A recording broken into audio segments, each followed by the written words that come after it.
પનીર હોય કે ઘી બધું જ માર્કેટમાં હાલ નકલી મળી રહ્યું છે। કેવી રીતે ચાલે છે લોકોની જિંદગી સાથે ખિલવાડનો આ નકલી ગોરખ ધંધો, જો આ ખાસ અહેવાલમાં।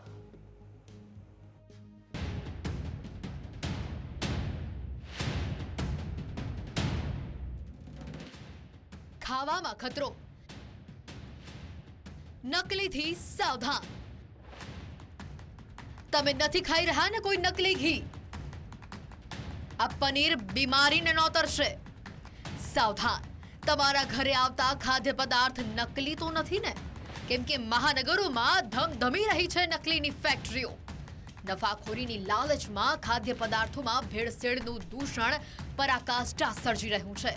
જન આરોગ્ય સાથે થતા ગંભીર ચેડા રસોડા સુધી ઘર કરી ગયા છે। સામાન્ય રીતે હોટલ, રેસ્ટોરન્ટ કે લારીઓમાં ભેળસેળ અને હલકી ગુણવત્તાવાળી ખાદ્ય સામગ્રીથી રસોઈ થતી હોવાનું માનીને બહારનું ખાવા પીવાનું આપણે ટાળીએ છીએ। પરંતુ તમને ખબર છે કે અનાજ, કઠોળ, તેલ, ઘી, પનીર, મસાલા સહિતની ખાદ્ય સામગ્રી તમે શુદ્ધ માનીને ઘરે તો લાવો છો, પરંતુ આ કાચી સામગ્રી પણ ભેળસેળવાળી જ હોય છે। અમદાવાદમાં બેફામ ચાલી રહ્યો છે નકલી પનીરનો કાળો કારોબાર। ગોતા, નિકોલ, જીવરાજ પાર્ક સહિતના વિસ્તારમાંથી એનાલોગ પનીર ઝડપાયું છે।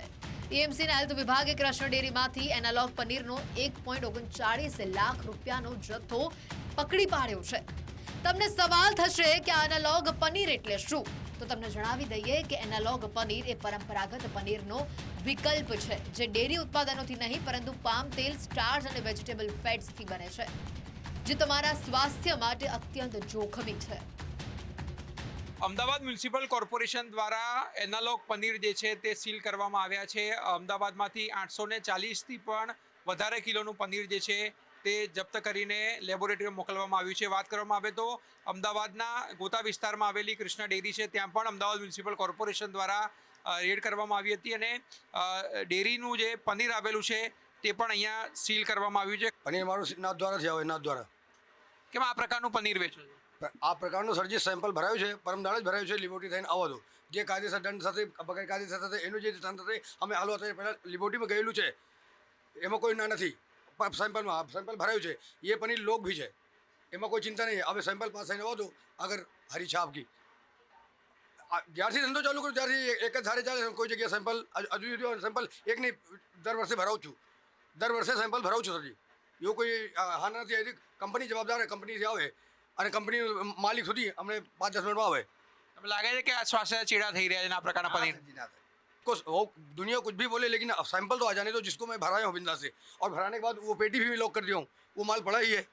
2 दिन, 4 दिन, 6 दिन में जब उसका सैंपल पास होकर आ रही तो कि फेल होकर आता, उसके बाद बात किया जाएगा सर जी। અને માત્ર પનીર જ નહીં, તમારા ઘરમાં આવેલું ઘી પણ ફરી એકવાર તમે તપાસી લેજો, કેમ કે ભેળસેળના દૂષણમાંથી ઘી પણ હવે બાકાત રહ્યું નથી।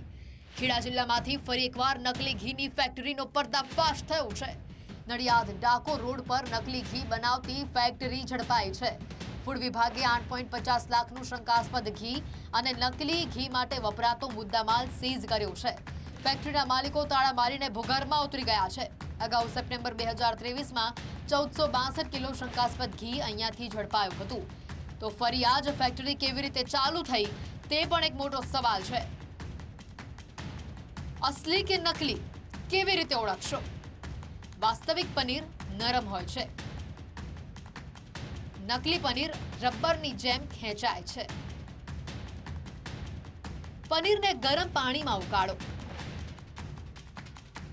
તેમાં સોયાબીનના પાવડર અથવા લોટ ઉમેરો।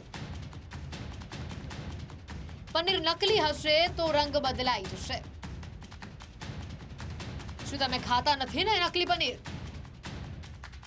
નકલી પનીર કેટલું જોખમી, ફેટનું પ્રમાણ ઊંચું હોય છે। નકલી પનીર ગંભીર બીમારી નોતરે છે। ટાઇફોઇડ, ઝાડા, કમળો, ઉલટીનો ભય, પેટ, માથાનો દુખાવો, ચામડીમાં બળતરા અને અપચાની સમસ્યા।